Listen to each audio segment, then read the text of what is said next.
before, and we'll do a thing that I like and a thing that I hate.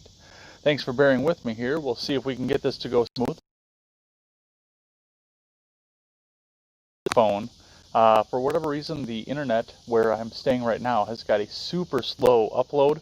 We're going to try this, see if it actually works, if it actually does something. I'm going to look and see if it's actually connected up to my YouTube. Now, I've already tried this once, but I didn't have it connected to YouTube because, hell, I was listening to music last night, and it would have netted me a copyright strike. So I'm just going to put the monitor up here. But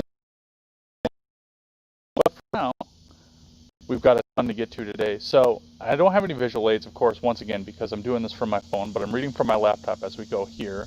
So what we looked at over the weeks is, it looked like it was kind of flat for the couple days that I was off, and Jessica was babysitting the show. So the Dow looked good, but now it looks like we've had our futures start to stumble a little bit as we go. So, I mean, even IBD, Investors Business Daily, is saying, no, this isn't going to be the case. So let's read what they have to say. I can't find my cursor. There it is. Yeah, I'm trying to do this in the sun and it's not working for crap. Dow Jones today heads for a 900-point drop after jobless claims. Boeing dives Regeneron COVID drug interest trial. This is, I can't tell who this is from. This is from Alan R. Elliott. Stock futures carried heavy losses on Thursday's open after the Labor Department data showed layoffs continuing at record levels. IBD 50 stocks Zynex and PennyMac Financial notched early gains. Clinical trials for new coronavirus drugs, biotechs Regeneron. Boeing shares collapsed on the Dow Jones today after news of a halted 737 MAX.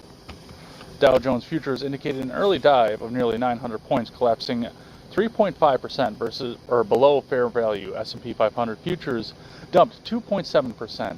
NASDAQ 100 futures dropped 1.6% on the stock market today, suggesting that the NASDAQ could open back below 10,000 after notching its first close just above that historical milestone. Why don't I have scroll? On Wednesday, airlines, cruise lines, and casinos led the losses on the S&P 500 and the NASDAQ 100 as Federal Reserve comments on Wednesday and concerns over a rebound in the U.S. coronavirus infections rattled global markets. Oil stocks also weighed heavily on the S&P 500 as oil prices toppled nearly 7%, steering oil towards its first decline in 7 weeks. Grubhub staked one of the market's few early gains, up nearly 7%, after Netherlands-based Just Eat Takeaway confirmed it acquired the food delivery for $75.15 a share, valuing the deal at around $7.3 billion. IBD stock Zynex popped 7.3% after Standard & Poor's announced late Wednesday that the stock would join its S&P Small Cap 600 on June 16th. The stock is in the eighth week of an 8-week hold rule following an April 22nd breakout. So, looks like a lot of the big guys are going down a bit, which is understandable, but I mean, as we go along here, and I mean, they've been trying to tell us that the economy was shot since the coronavirus started. They were trying to tell us that this was going to be it and this was going to destroy the economy and everything was going to go to shit. So I take some of this with a grain of salt, but I do also understand the fact that the fear-mongering is going to drive the investors. So it goes both ways. They're going to try and drive it down, and it's going to go down because they're going to try and drive it down. Let's read from CNBC. From Yuen Lee, Dow futures dropped more than 400 points after 2 days of losses. Stock futures fell in early morning trading on Thursday as investors evaluate the pace of economic recovery and the coronavirus developments. Futures on the Dow Jones Industrial Average fell 450 points, implying a Thursday opening drop of around 465 points. S&P 500 and the NASDAQ 100 futures also pointed to losses at the Thursday open for the two indices.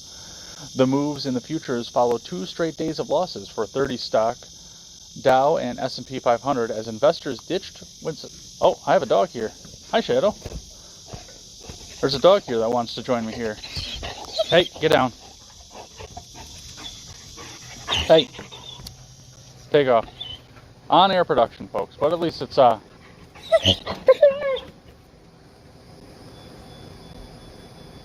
Well, at least it was fun, and we had a good visitor there. Sorry about that.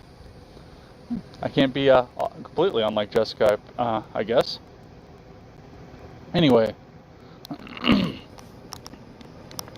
investors ditched